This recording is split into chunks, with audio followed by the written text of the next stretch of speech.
Arnold Schwarzenegger was one of, if not the biggest action star of the 1980s and 90s, competing with the likes of Sylvester Stallone and Bruce Willis. However, the 1980s was definitely the peak of macho action cinema, with films like Commando, Predator, and The Running Man, just to name a few. However, there was a film sandwiched in between Arnold's two biggest films, Commando and Predator, that is often overlooked or not talked about nearly as much as his other films. Raw Deal is certainly on the lower end of Arnold's action films and is probably his least talked about film, as even his quote-unquote worst films like Red Sonja, Batman Robin, and Junior have something to talk about in those films, as they do have an element of a so bad it's good sort of mentality elements to it. But with this film, however, it is a much better film, but it is caught between two of the biggest action movies of his career.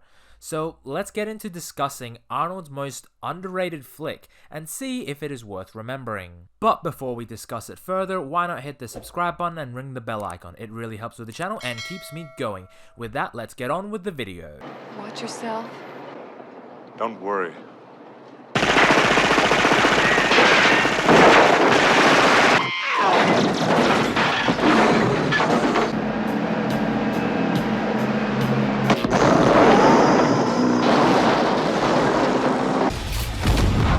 After a mob informant who is being protected by the FBI is taken out, caught in the attack is Blair Shannon, who is the son of Harry Shannon, the FBI's chief. Vowing revenge, he asks for the help from a former FBI turned small-town sheriff, Mark Kaminsky, Arnold Schwarzenegger himself, as there seems to be a leak within the FBI as well. So Arnie fakes his death and takes on the identity of Joseph P. Brenner to infiltrate the crime family and slowly destroy it from within. He is eventually rumbled as Arnie is tasked with killing Harry at his son's grave. However, he doesn't kill Harry, and in doing so must get rid of the problem the only way an Arnie flick can accomplish.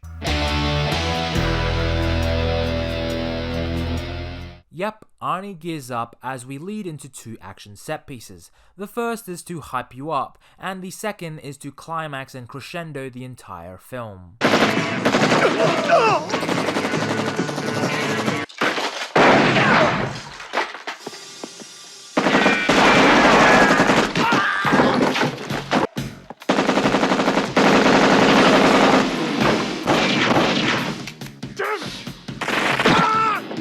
And after wiping out the entire crime family and killing the man who forced him to resign from the FBI, since he was a secret informant from the mob, he sees Harry in the hospital and gets him to walk once again.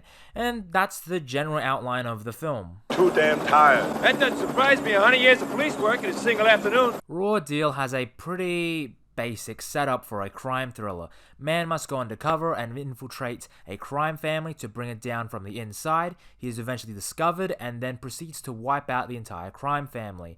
He also takes revenge on the guy who kicked him off the force. But goddamn, with the Arnie coat of paint, it is freaking entertaining. Now, Arnie in this film is pretty damn good. He is hot off the heels of Commando, and this is where the films leaned more into his strengths as an actor. His first few films had a certain intention behind him, where he was playing a character, but when Commando hit cinemas, it unlocks something within Arnold. This is where he was more comfortable as a performer, and this film is a result of trying to have the films lean into his charms and natural charisma as an actor. Now, a negative within the film is probably the kind of love triangle storyline. Again, I have to say kinda. It's between Arnie, Monique, and Max Keller. Now, I really like the relationship with Arnie and Max because, for one, it's Robert Davi, but Monique is kind of the weakest link, as she is a woman trapped in debt, and Arnie, being the goodest guy ever, gives her $250,000 and sends her ass on a plane. So, while she does find interest in Arnie by the end of their relationship, Arnie already has a wife, and at the end of the film, he has a pregnant wife, essentially readying a new child into his life.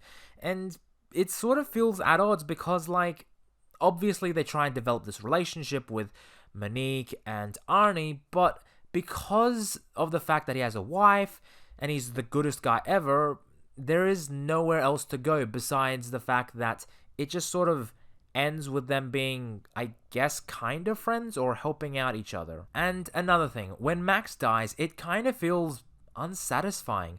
I mean, Arnie shoots him and then we get a couple of cuts to slow-mo, and that is to the extent of it. No final words, just slow-mo, and it just kind of feels a bit odd. I kind of wish we had a bit more of a moment between the two of them. Now, the film's villains are just flat out evil, and I kind of love it. They're just over-the-top characters you'd think would be in a mob movie. I do think the weakest link, or the weakest villain, is definitely the mole character, Marvin Baxter. It was so obvious that he was the mole, and he has no depth whatsoever, but he isn't much of a fun over-the-top character compared to the other villains. Now, I really like Arnie and Harry's relationship within the film. It's very much like a standard camaraderie relationship, but at certain points, especially at the end of the film, it feels very paternal, and when Harry walks again, it is a nice feel-good moment that has the audience end the film with a smile. Now, with the action, it is not to the scale of Commando, where it literally is a man versus an entire army, or Predator, where it is a man versus beast, or rather alien by the end of the film. With this film, it is a man slowly worming his way into a family, until he ends up killing everyone anyway. Now, the first half of the film does have somewhat of a slow build-up. Sure, there is an explosion or two, but overall, it is a more smaller scale set piece. But then we get into more bigger events, and when that goes down, goddamn, it is glorious. I mean, Arnie gets shot, he's bleeding, and doesn't feel it. This is Arnie with superpowers, and I freaking love it. So while Raw Deal isn't his greatest action movie flick, I feel as though Raw Deal is an often overlooked film within the filmography of Arnold Schwarzenegger, as people do talk about other films like Red Heat, as it is Arnold as a Russian cop coming to America to team up with John Belushi as his American counterpart. Also, there was End of Days, because Arnold is literally fighting the devil, so there is that sort of memorable aspect to those films. But Raw Deal is often just seen as, oh yeah, it's that one, nothing too memorable. But gosh damn it, the film is honestly a fun time with a really solid cast. Arnold is charming it up. The film has really fun action set pieces where Arnold just gets to mow down tons of dudes, and it is glorious. You should not drink and bake. Thank you all for watching the video. If you liked it, why not click the like button and comment down below your thoughts on Raw Deal. Am I overpraising a generic action movie that should have been left in the 80s? Let me know your thoughts. And as always, everyone, take care and have a good one. Get in my way again and I'll kill you. I hope you're not your mother's only child.